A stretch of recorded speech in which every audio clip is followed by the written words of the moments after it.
The House of Mystery presents Inside Writing, the radio show where authors discuss their writing process in all genres. Welcome back into the House of Mystery. I'm Al Warren, Mr. Joe Goldberg. How are you doing? I am here. I'm enjoying a day in the suburbs of Chicago where there's not a bit of snow on the ground in February. I'll take it. But you've been drinking already, so... Shh. Secrets. Okay. Well, it's big day today. Oh, and also, don't forget, everybody, I will be on Talk TV on Sky in the UK tomorrow at 12 Pacific time, 8 London time.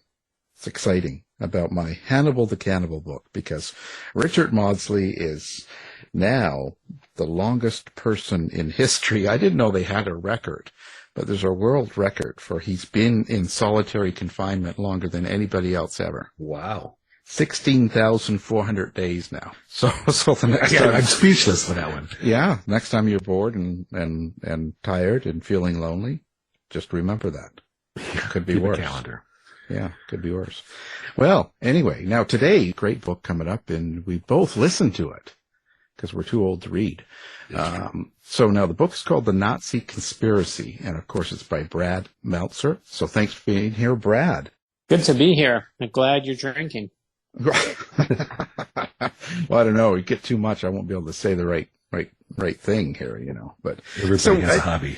Yeah. So let's start out with the book. Now this is a great book. We both liked it a lot. So why did you write the book? Like what was it behind it that made you go into this book and actually write it? So the book is called The Nazi Conspiracy. It's about a secret plot to kill FDR and Stalin and Churchill at the height of World War II. And the truth is it was a cool story, right? Like that's just a cool story. It's a piece of history that most people have never heard. I certainly hadn't heard it. I found it in a quick mention that was like page long story and just was like, is this true? Is this internet nonsense? What is it? But, the fun of the story and the fun of any story to me is then Josh mentioned, I'm my co-author, we always have this moment where we ask the bigger questions. So, and again, we did the first conspiracy about the secret plot to kill George Washington. We did the Lincoln conspiracy, the plot to kill Lincoln long before John Wilkes Booth, the original plot to kill him at the beginning of his presidency. And even here, the Nazi conspiracy, each time we ask one question, which is, what are we really writing this for? Like, what's it really about? Not just the titillating part of like, oh, they're going to kill, FDR and Stalin and Churchill. And for us, it was, looking around at the culture where we are right now. And when you see Nazis marching in a couple of years ago in Charlottesville, when you see Kanye West shooting his mouth off saying anti-Semitic things, we all wring our hands and we all go, oh my gosh, I can't believe this is how could this possibly happen here in America? It feels like something that should be happening in Europe back in the 40s or something.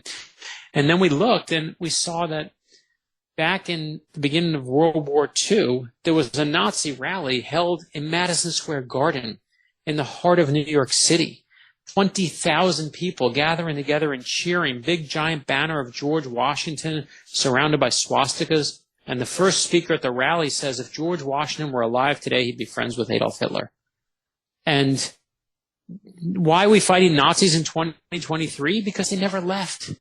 And that's why we're writing the book. Like, that's what Josh and I, the whole time we were writing, we were like, that even though we may not say those words, like, studying history is not just interesting because cool old things are cool. Like, it's interesting because it tells us and informs us about something where we are today, and we hopefully evolve and learn. And so, yeah, you have Kanye West shoot his mouth. That's nothing new. Back then it was Charles Lindbergh and Henry Ford using their celebrity to be anti-Semitic. And so, to me, the Civil War never ended. World War II never ended. When you beat the bad guys, you don't just go, oh, I'm going to be a good guy now. No, they're still there, and we're still fighting them. And so that, to me, is what, when we sat down with the book, we were like, we want that to permeate from the book. Look at that. Well, it certainly did. I was one of those that was lulled into a sense of the worst wars are over, after the 80s and stuff. When we get into the 90s, for some reason, I thought, all this anti-Jewish and all this stuff that's going on was gone. But, the thing is, it never does go away. It just it's how much attention and how much power they get. But that sort of reminded me, that whole, the Nazi rally in New York reminds me of, I hate to say it, but like a Trump rally. Well, that's, here's the thing is everyone looks at history and sees whatever portion and mirror they want to see. But there is no question that there is a recipe for authoritarianism, right? There's a recipe, and it takes, Adolf Hitler back in World War II, he basically identifies these white native-born Germans and who are suffering economically. And then Hitler says those magic words. He says to those Germans, those people are responsible for your problems. Those people. And that's a code. And we know that, of course, he means the Jewish people back then. But look through history. Sometimes it's the black community or the gay community, the immigrant community. Pick your minority community. And it's over and over the same thing. It's what you see in Russia right now, in the Ukraine, what Putin's doing. And like you said, the Holocaust doesn't start with death camps. It starts with slogans and rallies and propaganda and book bans. And if that story sounds familiar to you, it should. Well, in your book, you've got Roosevelt and Churchill and Stalin, for better or for worse, three strong leaders who rallied together for the common cause of just getting rid of fascism. So are there equivalent today? What does it take? What are the themes from your book that go to today that resonate in the how do you stop that? They went to war. Yeah, but even what you just said, right? It's not, we tell the story in World War II that, we punched the Nazis in the jaw and we saved the day for democracy and, America did the right thing and wasn't it great? And it's a great story, like you said, where it stood against fascism. It's a great story, but that's just, we're given the highlight reel. No one in America wanted to fight Nazis. We tell that story like we're the brave superheroes, but no one wanted to. World War I happened. We lost so many people fighting in that war. No one wanted to go to another fight in Europe. We were isolationists. We wanted no part there. And then what happened? Pearl Harbor happens, and we're pissed, right? And we're declaring war on those Japanese. They just bombed us here in America. And even then, no one wants to fight Nazis. We don't declare war against Germany. We just said we're going to take on the Japanese because they bombed us. Hitler is doing what he does. We're going to go after these Japanese. And the only reason we start fighting Nazis is because Adolf Hitler is a fool. Adolf Hitler miscalculates a few times greatly, during the war. One is he, of course, thinks that the Soviet Union will fall quickly and won't fight, which, of course, they're going to fight to the death and they're never going to stop. And one of his other great miscalculations is when he finds out what happens in Pearl Harbor, his own men tell him, listen, boss, lay low. Lay low. You don't need to pick a fight with the United States. Let them fight with Japan. We'll fight with, we'll fight Europe, and it'll be, that's more evenly matched. And Hitler slapped his leg in delight, as you see when you read the Nazi Conspiracy, and he's basically like, this is great. What an opportunity. Only a coward, strong people don't wait to have war declared on him. Strong people declare war themselves. And he picks a fight with America, declares war on us first. And Winston Churchill remembers this quote about America that when it comes to America, America is like a giant, like kettle, and when you light a fire under it, there's no lack of power that it's going to produce. It is just going to keep producing power. And Winston Churchill is absolutely right. And I say all that simply to answer your question, which is, how do we do these things? I wish I could say, people just have enough or they do this. It's when it's in their own self-interest and they realize how bad it gets is when we fight back sometimes. And I think we have to understand that and tell the more complex story so that we can be better people. So we do look back and don't tell a story where we're just like, oh, we saved the world from fascism. Like, sure we did, but wouldn't it have been better if we stopped the Holocaust from happening and entered earlier? Wouldn't it be better if it didn't take all that for us to do the right thing? And I know it's complex stuff, right? I'm not saying, rush into every skirmish that takes place outside the United States, but we have to, I think, be more informed, and in terms of, telling these stories of history in a more complex way, because we reduce Stalin and Churchill and FDR into these, wonderful icons. But Joseph Stalin is on the Allied side during World War II, but he doesn't start the war there. He's actually on the Nazi side. The only reason he switches sides is the Nazis invade the Soviet Union. And he's like, you know what? I'm going to get my ass kicked. I'm going to go be on the Allies now. He's not a good guy. But we, again, tell those stories of those three brave men standing up against fascism. So to me, I think you got to, I wish I could say it was so easy but the reason we study World War II and we all love it is because it's one of the few times in history where everyone agrees the United States jumped in, they knew who the bad guys were, they did the right thing, they saved the day, and everyone agrees. When is the last time you could say that about the American government? A good answer.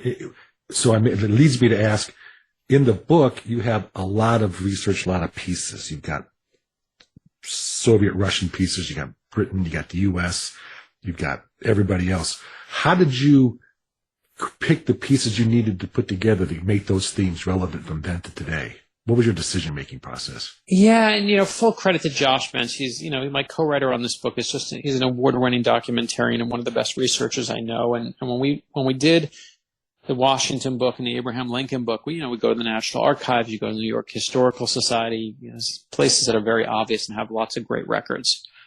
And for this book, we're trying to tell you the secrets of the Nazis as they're trying to kill FDR and Churchill and Stalin. We're trying to figure out what the Nazis were doing in their records. Of course, many of them were destroyed. If you're trying to find out what the Soviet Union was doing at that time secretly, you're asking the KGB for their files. Guess who they don't want to give them to? So we had to hire people who speak Russian, people who speak German for our researchers, and we were on completely new ground here. And and I always think when it comes to kind of picking what the research and pulling it out is, it's like the Supreme Court definition of pornography, which is you know it when you see it. And when you have a good nugget, you just know it when you see it. I mean, the nugget I remember we had is, just to paint the picture, it's 1943. The big three are meeting for the very first time in Tehran, Iran, of all places. This is the moment they're going to look each other in the eye for the very first time, decide how they're going to take on the Nazis, decide on troop movements, on morale, on supplies. This is the moment. And FDR flies, and takes a boat across the world. He's in Tehran. The motorcade is coming down the center of the city. And everyone is, of course, looking and waving to see the president. They want to see the president's moved across the globe to be here. And the president's waving back from the motorcade. But what no one knows is that's not the president in the motorcade. It's a Secret Service decoy. The real president, the real FDR, is across town on the other side of the city, ducked down and hiding in the back of a beat-up sedan because they're worried that Nazi assassins are about to murder him. Now, I just ruined chapter 1 of the Nazi conspiracy for you. Yeah, well done. Right? But that's chapter 1, so it's okay. But the truth is you get that story and you're like, oh, there's our beginning. You just know it when you see it. Why was it so important that the three actually met in person? Is it more a signal to the world that they were together, or because couldn't they have decided a lot over telecommunications? Yeah, and they did. They did do that a lot. I mean, there was a famous meeting in Casablanca where, so to answer your first part, one, it does matter. Appearances did matter. Now when news comes out, whatever news comes out of the White House, right? Whether you like this White House or like the old one or whatever one you like, when it comes out, half the country goes, that's BS. Whatever they say, we say, that's BS. I don't believe that. But back then, when we had editors on things and we didn't just have Twitter accounts, that perception was reality. So when FDR and Churchill meet and have their big summit in Casablanca in Morocco, every newspaper in the world shows them sitting together and shows the united front of the Allies. And that perception is reality. We are a united front. We will have unconditional surrender from our enemies, and the winner take all. Winner decides what you don't get to negotiate your peace treaty. The winner decides. It was a huge moment in history. So part of it's that, but the bigger part of it was they couldn't actually agree on basically to what becomes the invasion of Normandy. Stalin is the one who's asking for that for years. He's like, listen, I need you to invade continental Europe. He's getting decimated in the Soviet Union when the Nazis invade. He needs help. We're sending munitions. We're sending weapons. but we are not fighting there. We are actually down south by Italy, and all of our fighting is happening there. And Stalin's like, come invade the east, do what basically becomes the invasion of Normandy. But they couldn't get Churchill to agree to it. Churchill kept putting it off. Even FDR in the beginning put it off. He didn't think we had the weapons. He didn't think we had the men. We didn't think we had the organization. So getting everyone in that one room was their way of trying to get everyone on the same page. It was the one thing they just really couldn't agree on. And the only way it was going to happen is if FDR really helped it happen, because FDR was in the middle because Churchill and Stalin hated each other. And FDR, when you look, we've done a book, as I said, on Washington and Lincoln. Now here's FDR and Churchill. When you study what makes a great leader in history, or even just what makes a great president, it's not who makes the best speeches. It's not who makes the biggest promises. It's who, at a moment in time when a disaster happens, can pivot and adapt and bring us together. And the one thing, people will argue, I can't even believe it's controversial. People still think it's controversial, FDR's progressive programs that he goes. But the one thing that everyone agrees on who studies World War II is that if FDR had one thing that he did right, it was managing all those egos. Yet the thing he believed in more than anything was his own ability to charm everyone. And he charmed Stalin because says to Churchill, Stalin likes me way more than you, so I'm going to talk to him. And then he charms Churchill. Of course, they have a famous friendship.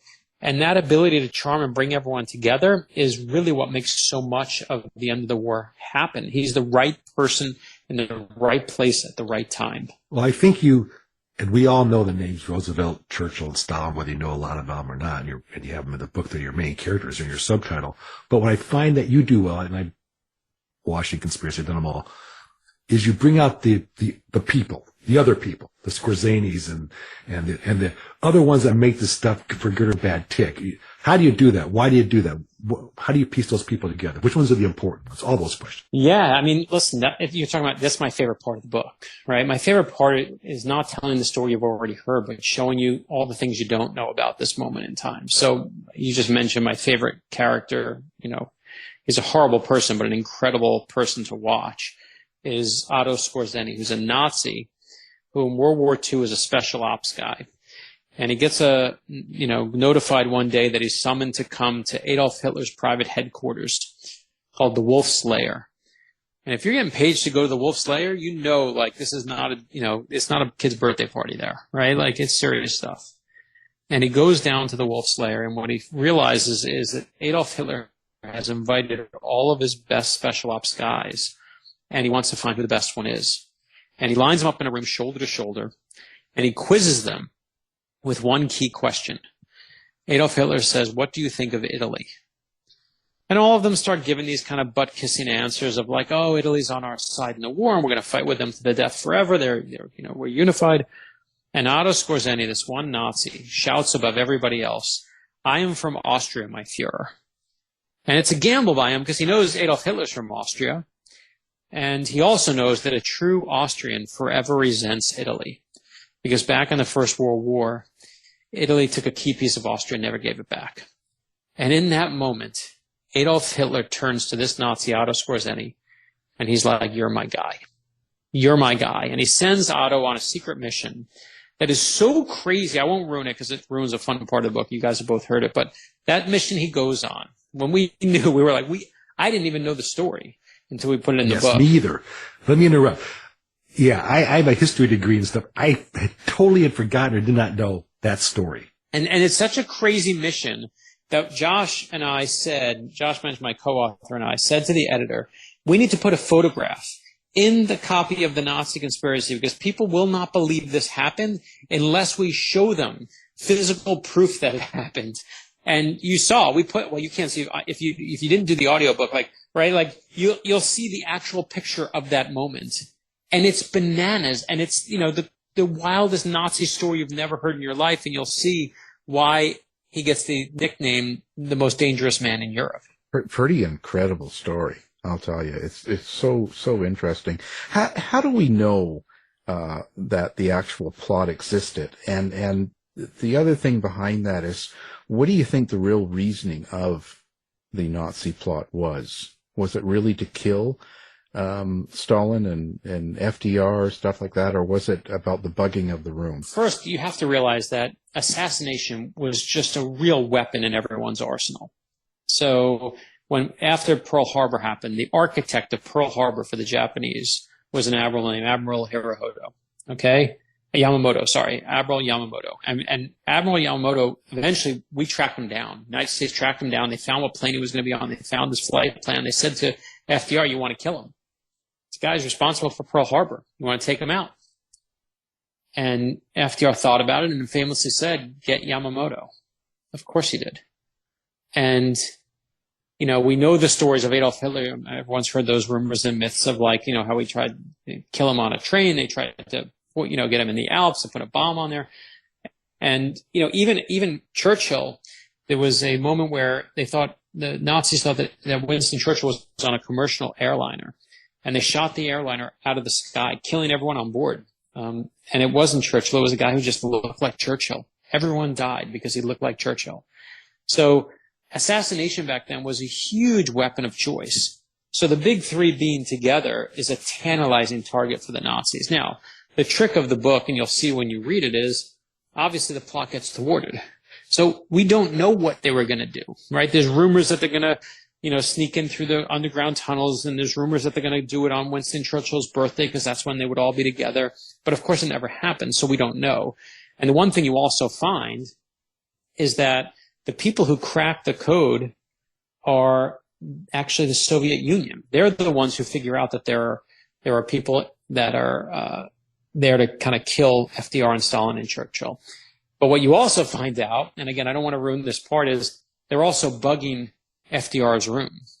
So they've got microphones in the floor, microphones in the furniture, microphones in the carpet, and you'll see the whole analysis on why we believe what we believe. I don't want to ruin the whole book, but one of two things happen.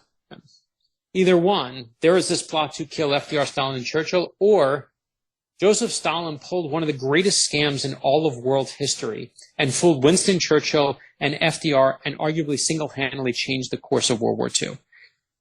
Whatever side you pick, that is an incredible story worth telling. And you'll see all the evidence on both sides, and you'll see what we believe in there. But, I was like, how do you not tell this story? Because, and the question you have to be asking yourself now is, why don't you know this story? Right? And the reason you don't know it is because when FDR comes back from meeting the big three, he comes back and he says, he has a press conference at the White House, and he says, yeah, the meeting went well, and by the way, the Nazis tried to kill us. And the phone starts ringing, and the Secret Service is like, oh my God, you shouldn't have said that, and everyone's like starting to write stories. But then guess what happens? Within that year, the invasion of Normandy happens, right? Thousands of men storming the beaches of Normandy, another 100,000 coming after that, 1 million, one of the greatest moments in American history is that invasion. And when Normandy happens, guess what? This story of the plot to kill the big three becomes a footnote. And it just gets lost because it's not the big story anymore. There's far bigger ones to tell. And so, we, of course, I love the footnotes. So when I found this story, I was like, you have to tell it. And we tell it. What I'm proud of is if you put FDR and Stalin and Churchill in the plot to kill them in the internet right now, you will find so much information about it, but so much of it is wrong. It's of all the things we've worked on, nothing has had more misinformation than this. And the reason is because of who's telling the story. Because, like you just said, tell us about what happened and whether the plot was real. One of the things that really interestingly happens is after World War II, it's the Soviet Union that saves the day. But as the 60s come and as the Cold War hits full storm, guess what happens? America doesn't want to tell stories where the Russians are the good guys anymore.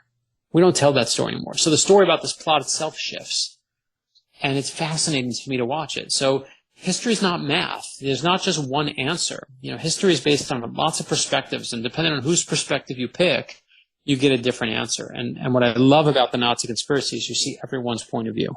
Well, you kind of blew up my next question because I was going to, and you can reiterate, I can move on, is the last chapters are a discussion about historians and history. It's basically it's fact or fiction. And that is really fascinating. And that's why you felt the need to add that to enhance the story, let everybody know. Yeah, I mean, for us, I think it was just about being completely, clear about, I just really despise, as someone who studied history, majored in history, I'm always like, there are people who, good historians will go out there, and say, this is definitively what happened that day.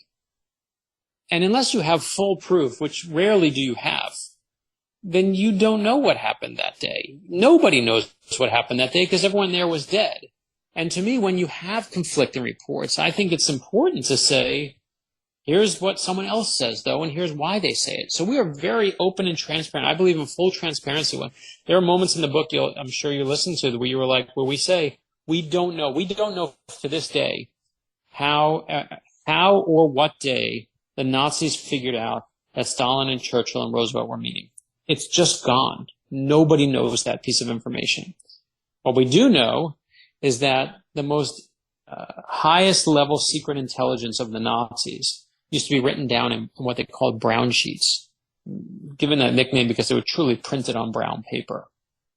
And those brown sheets were, they have big rules. You have to put them in a special case, and after 30 days you had to destroy them. It was like the Mission Impossible briefcase, but for Nazis.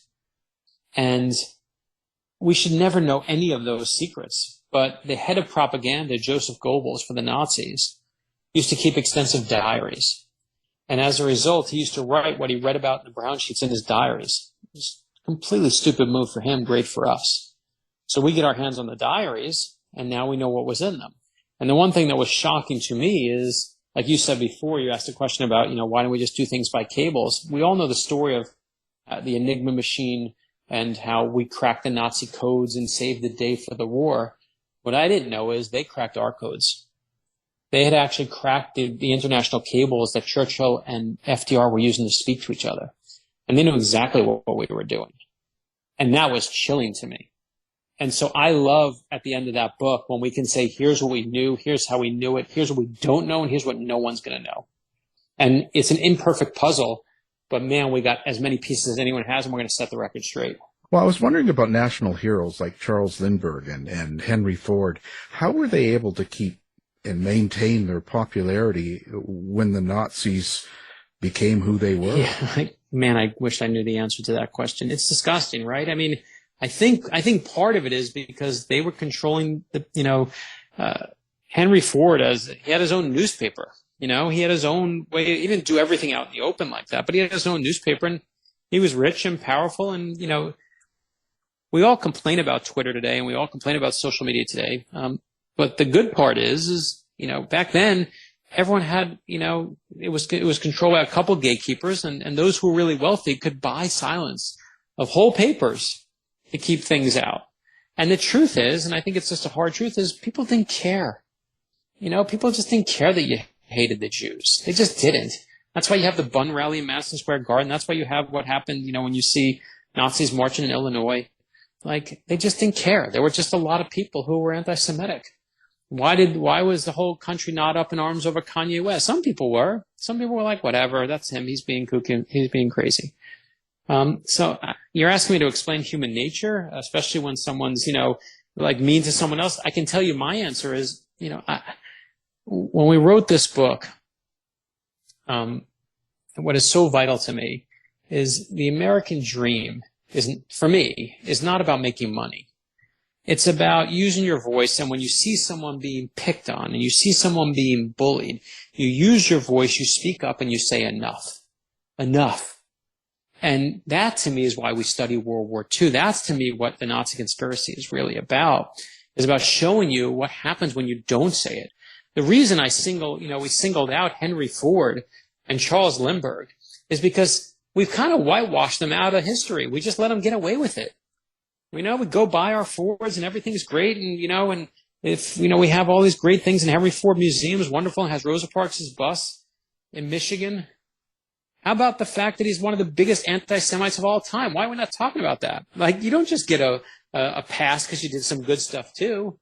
And again, I do not like cancel culture. I do not believe that you take everything down because of whatever. But I do believe, tell the story, man, and don't let them get away with it when you say something bad, because that's what the past few years in the culture has done. Is everyone feels this, like it's okay to say the horrible thing. It's not, and you got to use your voice and say enough. So when someone picks up the book, takes it home and reads it, what is it you want them to take away from that book? Listen, of course we want them to be entertained, and we want them to know, here's what happened, and here's a story you never knew. But I don't want to repeat the answer, but I do think it's about, telling people, here's how it happened before. Don't let it happen again. Like, just don't. And that to me is the vital part. And I think, again, I know, there's a great quote that's always attributed to Mark Twain. And even though he truly, there's no proof he ever said it, but it says, history doesn't repeat, but it sure does rhyme. And boy, do I love that, because history is rhyming right now. And again, like you said, we see what's happening in the news today, and these stories, again, seem oddly familiar. You're constantly seeing people saying those people are the cause of your problem. It's disgusting to me. It's disgusting to me when people do that. Yet it still happens here in 2023. So what do I hope people really take away? Do I want them to be entertained? Sure. Do I want to learn some history? Sure. But I want them to learn to be a better human being to each other, right? I want them to learn to speak up when they see someone. One of the things we also do is we do a line of kids books, and the newest one is on John Lewis. And John Lewis I've met him, and he's such a nice person, and he was a real supportive of ours. And John Lewis, used to get spit on, and he used to get beaten up, and he used to get bloodied, and he'd still remain completely calm and peaceful. And the number one question people ask John Lewis is, how do you do that? How do you stay calm when people are treating you so poorly? And he said that the secret is his faith. But he used to describe faith as believing in something so deeply, you got to make a way out of no way. Man, I love that, making a way out of no way. So to me, I can't give big speeches. I'm not a politician. I'm not a business person like that. What I know how to do is tell stories.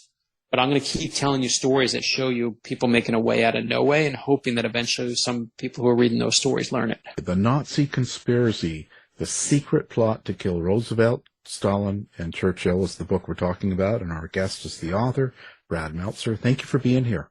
No, I loved it. Really appreciate it. Thank you. You've been listening to the House of Mystery radio show. To find out more about our guests, hosts, or shows, go to www.houseofmystery.com. Show's over for now. Was it as good for you as it was for me? Well, good night. This has been a production of Something Weird Media. I'll be back.